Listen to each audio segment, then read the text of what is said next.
Nazakumullah. Yang tadi itu saya mau tunjukkan pada antum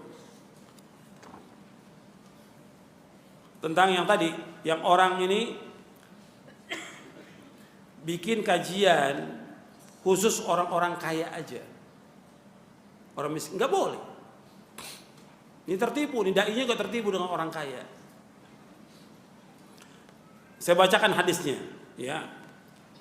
An Sa'ad bin Abi Waqqas radhiyallahu an, qala kunna ma'an Nabi sallallahu alaihi wasallam sittata nafarin, faqala musyrikun Nabi sallallahu alaihi wasallam utrud haula'i la yashtari'una 'alaina wa kuntu ana wa Ibnu Mas'ud wa rajulun min Hudzail wa Bilal wa rajulan lastu usammiha fa waqa fi nafsi Rasulullah ma syaa Allah ay yaqa fa haddatha nafsahu fa anzalallahu ta'ala wa la tatrudul ladzina yad'una rabbahum bil ghadati wa yuridu wajha rawahu Muslim. Dari Sa'ad bin Abi Waqqas radhiyallahu an, kami bersama Nabi SAW 6 orang, kata Sa'ad bin Waqqas. Orang-orang musyrikin berkata Nabi, itu singkirkan dulu orang-orang itu tuh. Itu singkirkan supaya mereka nggak kurang ajar kepada kami, nggak berani kepada kami. Waktu itu aku yang bersama Nabi, waktu itu aku Sa'ad bin Waqqas, Ibnu Mas'ud, rajul dari Hudzail, Bilal, dan 2 orang. Waktu disebutkan demikian, maka terbetik dari Rasulullah, hampir terbetik dari Rasulullah untuk menyingkirkan orang-orang miskin ini, menghadap orang-orang kaya aja.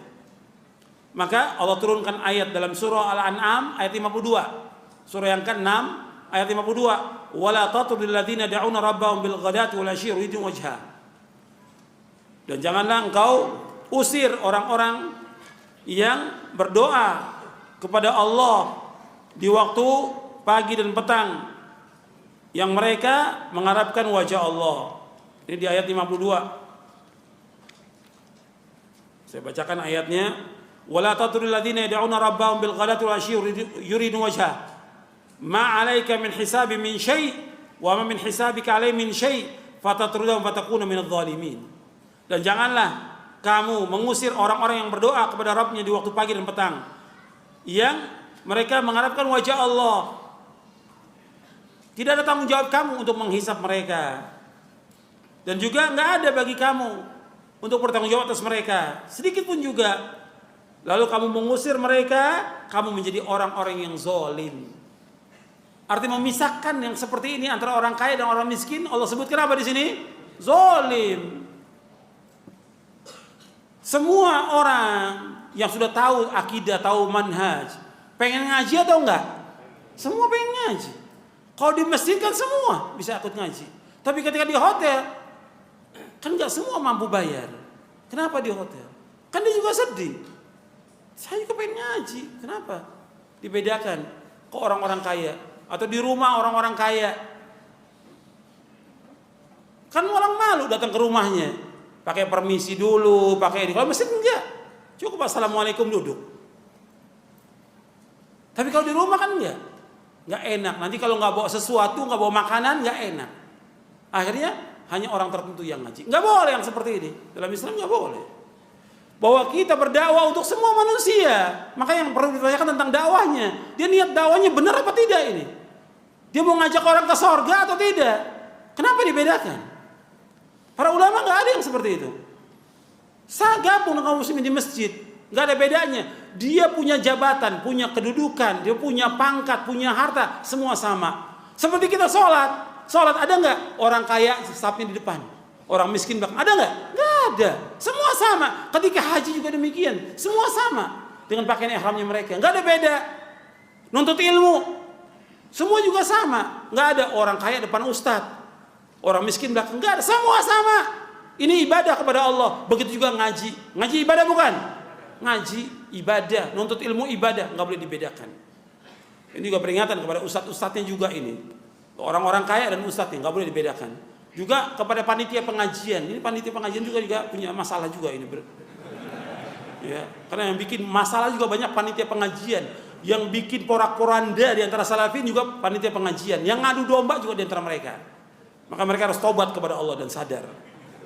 Taubat kepada Allah. Bahwa ngaji untuk semua yang gabung bersama kaum muslimin di masjid Allah, biar kelihatan turunnya rahmat Allah, barokahnya, manfaatnya dan nikmatnya kita duduk di masjid Allah SWT. Makanya Syekh Utsaimin rahimahullah memberikan komentar tentang hadis ini di dalam kitab Riyadhus Shalihin. Kata beliau begini, wa yastafadu min hadzal hadits anna al-insan yanbaghi an yakuna julasa'uhu min ahlil khair alladziina yad'una Allah sabahan wa masaan wa yuriduna wajha wa la yahtam bil julusi ma'al akabir wal ashraf wal umara wal wuzara wal hukam bal la yanbaghi an yajlisa ila haula illa an yakuna fi dhalika maslahah fa idza kana fi dhalika maslahah mithlu an yurida an ya'murahum bi ma'rufin aw yanhahum an munkarin aw yubayyin lahum ma khafiya 'alaihim min hal umma fa hadha tayyib wa fi khair amma mujarradul insan bi malasatihim wa inilja bi annahu jalasa ma'al akabir aw ma'al wuzara aw ma'al umara aw ma'ulatul umur fa hadha ghardun la yuhmadu 'alaihi al-'abd. Kata Syekh Utsaimin rahimahullah, kata beliau begini, diambil dari hadis ini hendaknya seorang itu teman-temannya, teman duduknya, orang-orang baik yang selalu berdoa kepada Allah waktu pagi dan petang, menginginkan wajah Allah, dan nggak boleh perhatikan, nggak boleh bagi dia mementingkan duduk dengan orang-orang besar, orang-orang mulia, dengan para umara, ulil amri, atau wuzara, menteri-menteri, wahukam, orang para hakim. Nggak boleh duduk bersama mereka. Duduk bersama, kecuali nggak pantas dan nggak patut bagi seorang dai duduk bersama mereka, nggak pantas dia. Kecuali ada maslahat. Apa maslahatnya? Dia nyuruh yang ma'ruf, dia mencegah yang mungkar. Berani nggak tuh dia tuh duduk dengan menteri, ya, dengan pejabat, dia nyuruh yang ma'ruf, mencegah yang mungkar, atau menjelaskan kepada mereka itu tentang keadaan umat. Dijelaskan, ini umat berpecah belah, jalan yang benar ini jelaskan. Berani nggak dijelaskan itu? Kalau itu thayyib, kata Syekh Utsaimin, dan itu baik. Adapun seseorang itu sengaja duduk dengan mereka untuk mendapatkan kemuliaan dengan duduk dengan mereka, bahwa dia duduk bersama orang-orang besar, menteri, atau penguasa, atau juga yang lainnya, maka ini tujuan yang tidak dipuji seorang hamba, sama sekali tidak dipuji. Ini Anda bisa lihat dalam syarah Riyadhus Shalihin oleh Syekh Muhammad bin Shalih Al-Utsaimin.